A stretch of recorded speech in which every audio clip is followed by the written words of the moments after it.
Барлығыңызға сәлем, менің каналыма қош келдіңіздер.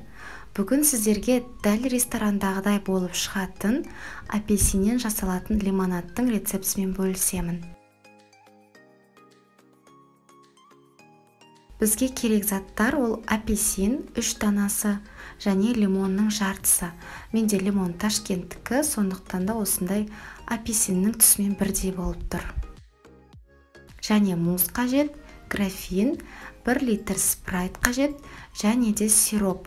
Ең басты ингредиент бұл сироп. Менде барбадостікі, сіздер кез келген түрін қолдансаңыз да болады.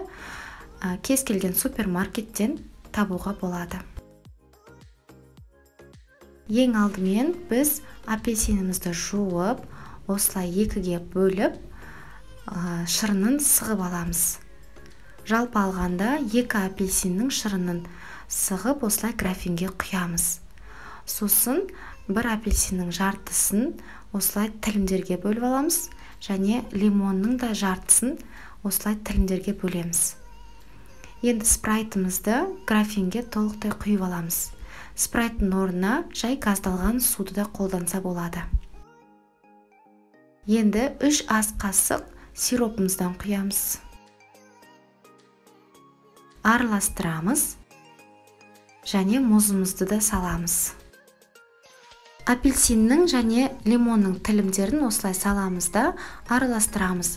Және бұған жалбыздың да жапырақтарын қоссаңыздар, экзотиканың дәмін беретін болады. Міндетті түрде осы рецептпен жасап көріңіздер.